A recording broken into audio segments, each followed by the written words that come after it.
Donald Trump ने trade war का आगाज कर दिया है, लेकिन इस बार अपने दुश्मनों के साथ नहीं, अपने दोस्तों के साथ। आज की इस वीडियो में हम डिस्कस करेंगे ट्रंप ने जो टैरिफ्स आयद किए हैं कनाडा और मैक्सिको पर और चाइना पर भी। इंटरेस्टिंगली इस ट्रेड वॉर को कनाडा और मैक्सिको के साथ ट्रंप ने विद इन 24 आवर्स खत्म कर दिया है। इसकी क्या वजह है, कौन सा वो प्रेशर था जिसकी वजह से ट्रंप ने यू टर्न लिया है कनाडा और मैक्सिको के लिए। हम देखेंगे कि इसकी क्या सिग्निफिकेंस है। इस पूरे मामले को समझने में बहुत मदद मिलेगी। ये ट्रेड वॉर क्या होती है, कितनी इंपोर्ट एक्सपोर्ट हैं इन तीनों ममालिक की एक दूसरे के साथ, पूरी इकोनॉमिक्स को समझने में मदद मिलेगी। और एंड पर हम ये जानने की कोशिश करेंगे कि किस तरह ये ममालिक यूएस के इन टैरिफ्स को काउंटर करने का इरादा रखते हैं। स्पेशली चाइना का हम प्लान देखेंगे कि चाइना इस हवाले से क्या ग्रैंड स्कीम तैयार कर रहा है कि फ्यूचर में अमेरिकन टैरिफ से बचा जाए। आइए देखते हैं। तो डोनाल्ड ट्रंप ने चाइना पर तो टैरिफ्स आयद किए थे अपनी पहली प्रेसिडेंसी में 2019 में, और उसको कंटिन्यू किया था बाइडेन एडमिनिस्ट्रेशन ने। इस बार क्या हुआ है कि डोनाल्ड ट्रंप दोस्त ममालिक को निशाना बना रहे हैं, कनाडा और मैक्सिको, जो इनके सबसे बड़े ट्रेडिंग पार्टनर हैं, इनके हमसाए हैं और इनके पुराने ताल्लुकात हैं। और हिस्टोरिकली इन तीनों ममालिक ने अपनी ट्रेड को इसी तरह बढ़ाया है फ्री ट्रेड एग्रीमेंट्स के साथ कि कम से कम टैरिफ्स लगाए जाएं एक दूसरे की प्रोडक्ट्स पर। लेकिन इस बार ट्रंप ने क्या नया किया है? प्रेसिडेंट ट्रंप ने मैक्सिको और कनाडा की ज्यादातर इंपोर्ट्स पर 25% टैरिफ्स आयद कर दिए हैं। जब कनाडा और मैक्सिको दोनों की जानिब से रेसिप्रोकल टैरिफ्स की धमकी दी गई और बिजनेस कम्युनिटी ने भी अपने तहफ़्फ़ुज़ात का खुलकर इजहार किया, स्पेशली जो ऑटो मेकर्स हैं, तो ट्रंप को ये स्टेप लेना पड़ा। ट्रंप ने ट्रूडो और मैक्सिकन प्राइम मिनिस्टर से बातचीत की और काफ़ी हद तक मामला तय किए हैं और 1 महीने के लिए इन टैरिफ्स को पोस्टपोन किया है। ट्रूडो ने यकीन दहानी कराई है कि कनाडा और अमेरिका के बॉर्डर को मजीद सिक्योर किया जाएगा और इलीगल माइग्रेशन को रोका जाएगा। इसके अलावा मैक्सिकन प्रेसिडेंट ने ट्रंप को यकीन दहानी कराई है कि वो अपनी साइड से यानी नॉर्दर्न मैक्सिको में 10,000 ट्रूप्स को तैनात करेंगे ताकि मैक्सिको की जानिब से यूएस को इलीगल इमिग्रेशन और ड्रग्स का जो खतरा है उसको काबू किया जा सके, और यूएस भी मैक्सिको में गन सप्लाई को कंट्रोल करेगा।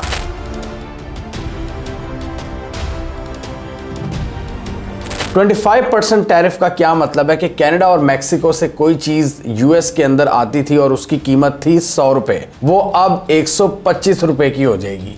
यानी इससे सबसे ज्यादा किसको नुकसान होगा? जो अमेरिकन बायर्स हैं, अमेरिका के अंदर बैठे हुए हैं, उनको महंगी चीजें मिलेंगी जो वो मैक्सिको और कनाडा से इंपोर्ट कर रहे थे, और वो कोई छोटे नंबर्स में नहीं थी, ये बिलियंस ऑफ डॉलर्स में थे ये प्रोडक्ट्स जो कनाडा और मैक्सिको से आ रहे हैं अमेरिका के अंदर। इसमें बड़ी तादाद में गाड़ियां हैं, गाड़ियों के स्पेयर पार्ट्स हैं, इलेक्ट्रॉनिक्स हैं, कंप्यूटर्स हैं और ऑयल एंड गैस हैं। तो यूएस में इसी चीज को देखा जा रहा है, इस खदशे का इजहार किया जा रहा है कि अमेरिकन बायर्स के लिए अब बहुत सी प्रोडक्ट्स मजीद महंगी हो जाएंगी। ट्रंप ने एक नया नैरेटिव इस बार बनाया है और उसमें ऐसे लग रहा है कि इस बार उनके जो 2 सबसे बड़े दुश्मन हैं वो कनाडा और मैक्सिको हैं। मैक्सिको के हवाले से तो वो पहले भी कहते थे कि हमें दीवार लगाकर उसको सिक्योर करना है, जो इलीगल माइग्रेशन है उसको रोकना है। लेकिन इस बार हम देख रहे हैं कि वो कनाडा की तरफ काफ़ी ज़्यादा होस्टाइल नज़र आ रहे हैं। वो कहते हैं कनाडा से भी इलीगल लोग आते हैं, इलीगल स्मगलिंग होती है और कनेडियंस ने हमारे साथ अच्छा सलूक नहीं किया। लिहाजा एक दफ़ा उन्होंने ये भी कह दिया था कि कनाडा को यूएस की 51st स्टेट होना चाहिए, यानी यूएस का कब्जा होना चाहिए कनाडा पर। और ट्रूडो ने बाद में कहा था कि इसका सवाल ही पैदा नहीं होता। इन तीनों मुल्कों के दरमियान एक बड़ा ज़बरदस्त ट्रेड एग्रीमेंट था, फ्री ट्रेड एग्रीमेंट, के तीनों मुल्क एक दूसरे के बॉर्डर्स में ड्यूटी फ्री प्रोडक्ट्स को एक्सपोर्ट कर सकेंगे और एक पूरी सप्लाई चेन डेवलप हुई भी थी इस पूरे रीजन में, नॉर्थ अमेरिका से लेकर साउथ अमेरिका तक। तीनों पावरफुल कंट्रीज हैं, मैन्युफैक्चरिंग बहुत तगड़ी है तीनों की, लिहाजा जो ऑटोमोबाइल सेक्टर है उसमें तीनों मिलकर काम करते हैं। और बड़ी तादाद में मिलकर गाड़ियां बनाते हैं। अब मेक्सिको से ये तकरीबन $100 बिलियन से ज़ायद की मोटर व्हीकल्स और व्हीकल्स पार्ट्स इंपोर्ट करते हैं। कनाडा, मेक्सिको और यूएस के जो ऑटो मेकर्स हैं उन्होंने एक यूनिफाइड मार्केट के तौर पर मिलकर काम किया है कई अशरों से। यानी स्पेयर पार्ट्स अगर अमेरिकन हैं तो वो मेक्सिको में असेंबल होगी गाड़ी और मजीद एडवांसमेंट के लिए वो कनाडा जाएगी। इस तरह इन्होंने मिलकर काम किया है। इस इंडस्ट्री को एक बहुत बड़ा धचका लगने वाला है, इसलिए इस खदशे का भी इजहार किया जा रहा है कि ट्रंप के इस इकदाम की वजह से गाड़ियों की प्राइसेस भी महंगी हो जाएंगी। मेक्सिको यूएस के अंदर $467 बिलियन की एक्सपोर्ट करता है। कहने को ये ग्लोबल साउथ का मुल्क है, लेकिन आप देखें इनकी मैन्युफैक्चरिंग $467 बिलियन की एक्सपोर्ट ये सिर्फ यूएस को करते हैं। और ये मेक्सिको चाइना के साथ साथ यूएस का सबसे बड़ा ट्रेडिंग पार्टनर है। जब चाइना पर टैरिफ्स बढ़ाए थे ट्रंप ने 2019 में, उसके बाद मेक्सिको और कनाडा ने बहुत ज़्यादा फ़ायदा उठाया था और उनकी एक्सपोर्ट ज़्यादा हुई थी यूएस के अंदर। और आप देखें मेक्सिको जैसा मुल्क जो कि ग्लोबल साउथ में आता है, जिसको लोग समझते हैं कि इतना तरक्की याफ्ता नहीं है, वो $400 बिलियन से ज़ायद की एक्सपोर्ट करता है अमेरिका के अंदर सिर्फ। तो आप अंदाज़ा लगाएं कि कितनी बड़ी इकॉनमी है मेक्सिको की। और यहाँ पाकिस्तान जिसकी कुल एक्सपोर्ट्स $30 बिलियन से थोड़ी सी ज़्यादा हैं। कनाडा और चाइना की जो एक्सपोर्ट्स हैं यूएस में वो तकरीबन $400 बिलियन के आसपास हैं। इसी तरह यूएस की एक्सपोर्ट्स की बात करें तो यूएस कनाडा में $322 बिलियन की चीज़ें भेजता है। मेक्सिको के अंदर ये $309 बिलियन और चाइना को तकरीबन $150 बिलियन।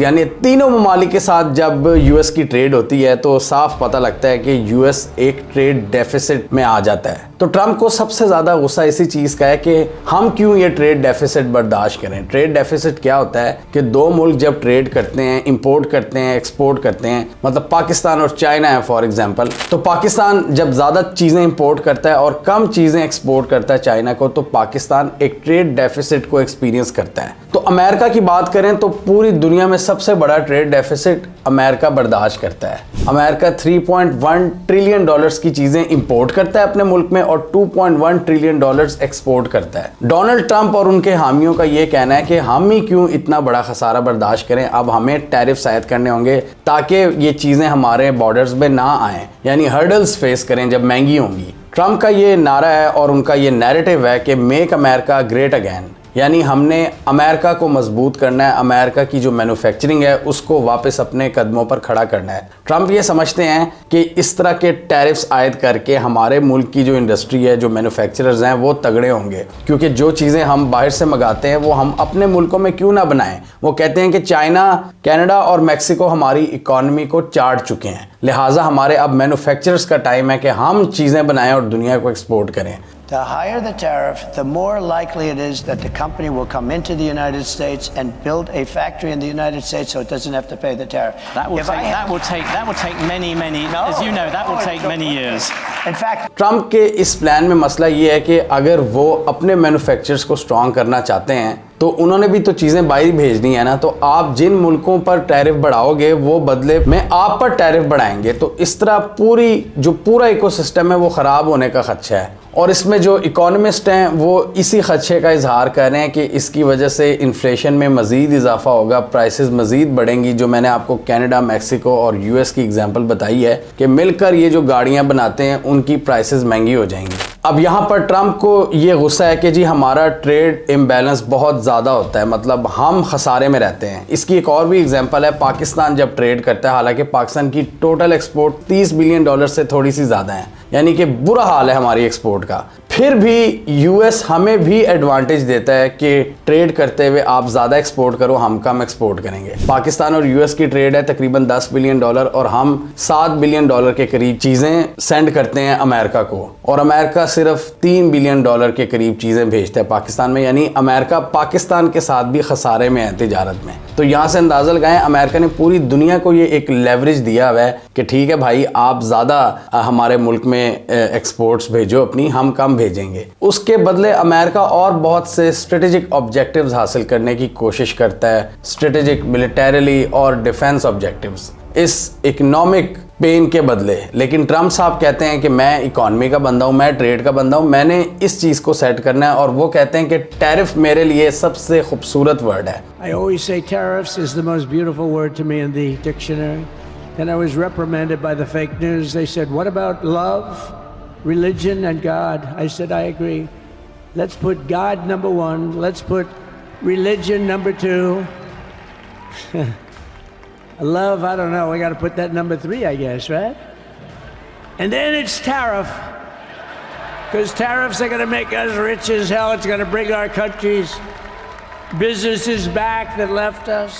ट्रंप ने कनाडा और मेक्सिको पर जो यू टर्न लिया है टैरिफ्स के हवाले से, इससे एक बात क्रिस्टल क्लियर है कि ट्रंप टैरिफ्स को एक हथियार के तौर पर इस्तेमाल करते हैं निगोशिएशंस में। ट्रंप के लिए टैरिफ एक लेवरेज है निगोशिएशंस में कि अगले मुल्क को इतना ज्यादा प्रेशराइज करो, इतना ज्यादा धमकाओ टैरिफ्स के हवाले से कि वो आपकी डिमांड्स मानने पर मजबूर हो जाए। और यहाँ पर मेक्सिको और कनाडा के साथ ट्रंप ने एग्जैक्टली यही किया है। जैसे ट्रंप साहब ने पहले क्लेम किया था कि मेरे से बेहतर निगोशिएशन कोई नहीं कर सकता। वो कहते हैं कि इन मुल्कों को सीधी राह पर लाने का एक ही तरीका है और वो है ट्रेड वॉर। टैरिफ्स बढ़ा दो, टैरिफ्स की धमकी दे दो। और पनामा कैनाल के हवाले से भी जो धमकियां दे रहे हैं ट्रंप पनामा को, वो भी क्लियरली एक निगोशिएशन लेवरेज से ज्यादा कुछ नहीं है। ट्रंप ने वहां पर अमेरिकन शिप्स के लिए जो कराया है उसको कम करवाना है। ऐसे लग रहा है कि ट्रंप यूएस का जो वेस्टर्न अलायंस है उसको कमजोर करने में लगे हुए हैं। मतलब यूएस के दुश्मनों से ज्यादा यूएस के दोस्तों के पीछे पड़े हुए हैं। और अब उनका अगला हदफ यूरोपीय यूनियन भी हो सकता है। उनकी जो थिंकिंग है वो डायरेक्टली यूएस का जो मिलिट्री इंडस्ट्रियल कॉम्प्लेक्स है उससे टकराती है। यूएस मिलिट्री इंडस्ट्रियल कॉम्प्लेक्स चाहता है जंगें हों, वो कहते हैं चाहे इकॉनमी भाड़ में जाए, इकॉनमी को नुकसान होता रहे, हमारा इंडस्ट्रियल कॉम्प्लेक्स चलता रहे। ट्रंप कहते हैं कि नहीं, हमने जंगें रुकवानी है, हमने इकोनॉमिकली अमेरिका को मजबूत करना है। ये फर्क है।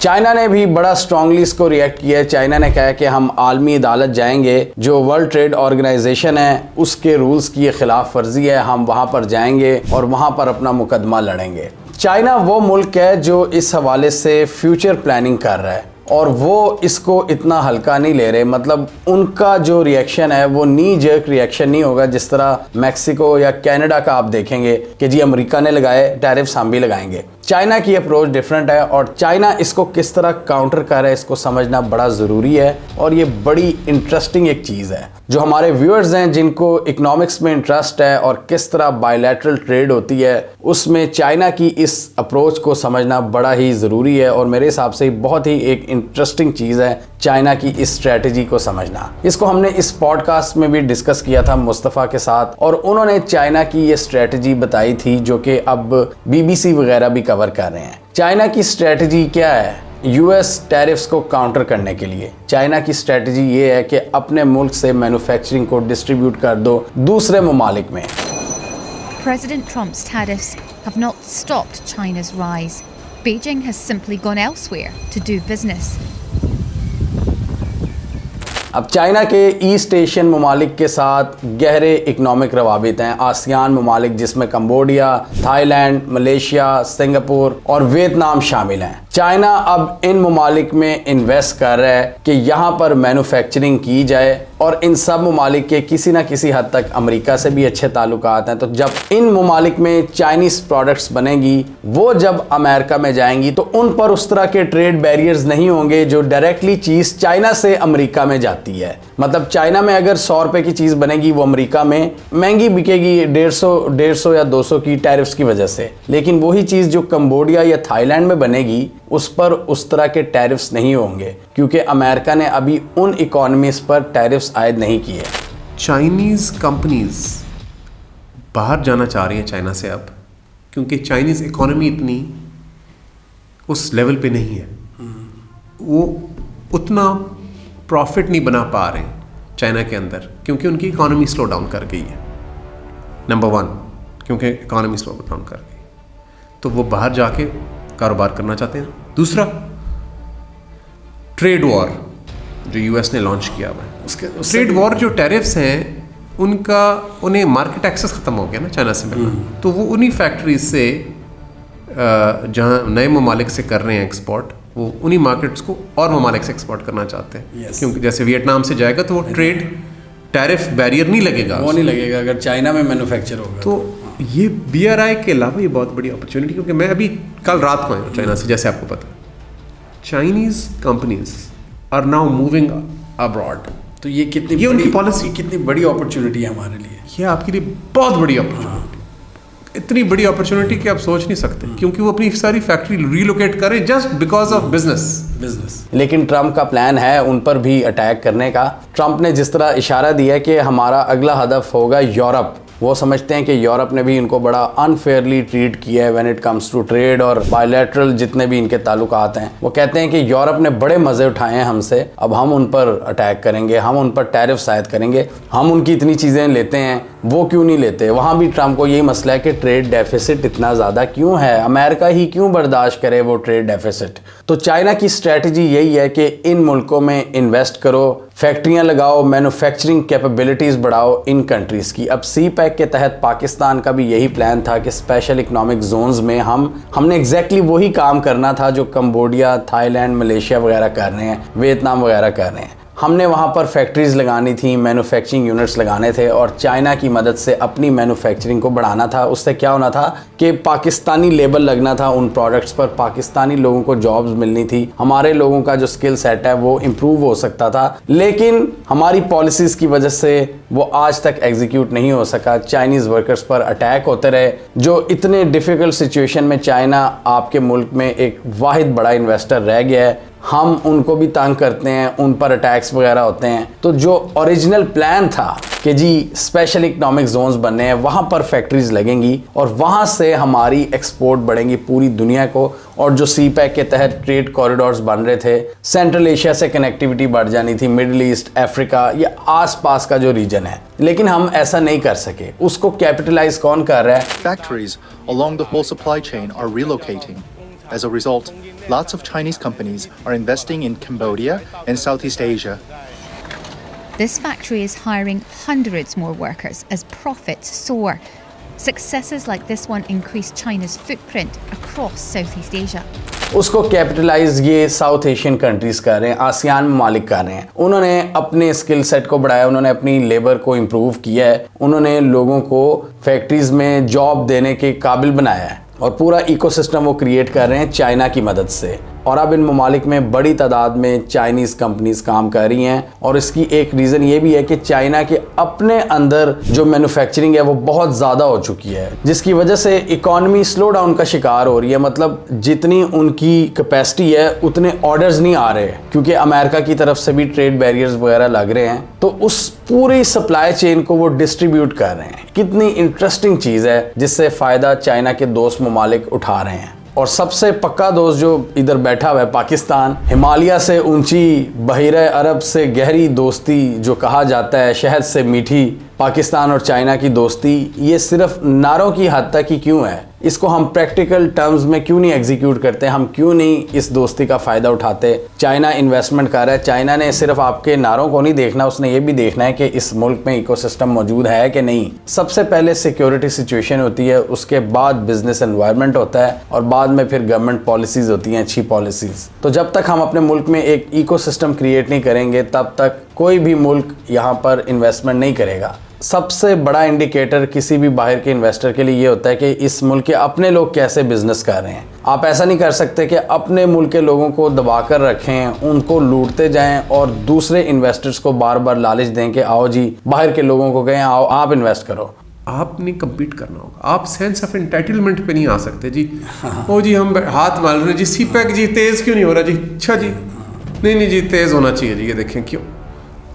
It's numbers, it's ease of doing business. तो जहां इन टैरिफ्स की वजह से इन ममालिक की मुश्किलात में इजाफा होगा, वहीं बहुत से छोटे ममालिक के लिए बड़ी बड़ी अपॉर्चुनिटीज़ भी मौजूद हैं, जिसमें कोलंबिया, थाईलैंड, मलेशिया और वियतनाम टॉप एग्जाम्पल्स हैं कि वो अपनी मैन्युफैक्चरिंग कैपेबिलिटीज़ को बढ़ा रहे हैं और वो ईस्ट और वेस्ट दोनों से अच्छे ताल्लुकात रखे हुए हैं और अपनी एक्सपोर्ट्स को पूरी दुनिया में फैला रहे हैं चाइना की मदद से।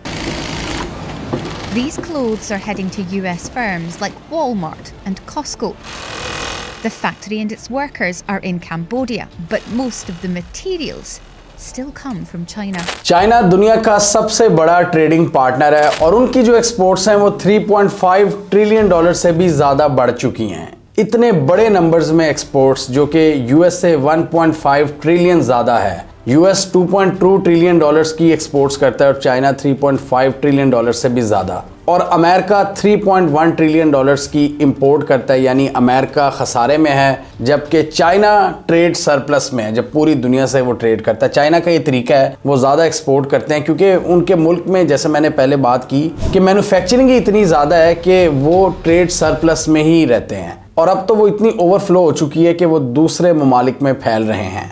चाइना अफ्रीका का सबसे बड़ा ट्रेडिंग पार्टनर है। चाइना साउथ अमेरिका के साथ सबसे बड़ा ट्रेडिंग पार्टनर बन रहा है। चाइना यूरोप के साथ भी कोविड से पहले सबसे बड़ा ट्रेडिंग पार्टनर बन गया था और यूएस से मुकाबले में ही रहता है। तो यहाँ पर ट्रंप और उनके सपोर्टर्स नेशनलिज्म की बात करते हैं और वो ये कहते हैं कि अमेरिका फर्स्ट, अमेरिका को सबसे आगे होना चाहिए और चाइना को दुनिया का सबसे बड़ा ट्रेडिंग पार्टनर नहीं होना चाहिए। और जो मुल्क हमारे साथ बड़े ट्रेड सरप्लस में हैं, उनको इतना बड़ा ट्रेड सरप्लस नहीं मिलना चाहिए। अमेरिकन एक्सपोर्टर्स को भी फ़ायदा मिलना चाहिए। लेकिन उसी असना में हम देखते हैं बहुत से इकोनॉमिस्ट इस बात पर भी खदशे का इजहार कर रहे हैं कि खुद अमेरिकन कंज्यूमर्स के लिए भी प्राइसेस बढ़ जाएंगी, क्योंकि अल्टीमेटली इसका टैक्स लोगों ने अदा करना है। यानी ट्रंप का जो प्लान है और उनका क्लेम है कि हमने अमेरिका में मैन्युफैक्चरिंग को वापस लाना है, अपने कदमों पर खड़ा करना है, उस प्लान को एग्जीक्यूट करते करते कई साल लग जाएंगे और इमीडिएट इफेक्ट इसका कंज्यूमर्स पर पड़ेगा जब फौरन चीज़ें महंगी हो जाएंगी।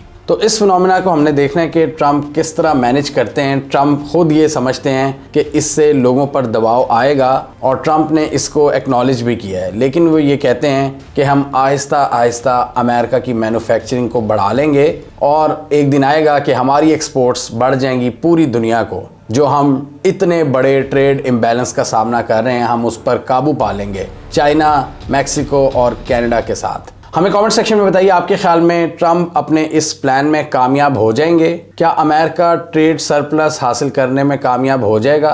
क्या अमेरिका चाइना की आउटपुट का मुकाबला कर सकेगा? क्या आपके ख्याल में चाइना को अपनी इंडस्ट्री को आउटसोर्स करने का जो प्लान है वो कामयाब हो पाएगा आसियान ममालिक के ज़रिए? इस ट्रेड वॉर का अल्टीमेट विनर कौन होगा, अमेरिका या चाइना? कमेंट कीजिए। इसके अलावा हमारा यूट्यूब चैनल सब्सक्राइब कर लें, साथ ही वो बेल आइकॉन भी दबा लें ताकि वो स्टोरीज दुनिया भर से पाकिस्तान से जिनकी मेन स्ट्रीम मीडिया पर प्रॉपर कवरेज नहीं होती, हमारे प्लेटफॉर्म के थ्रू आप तक टाइम पर पहुंच जाएं।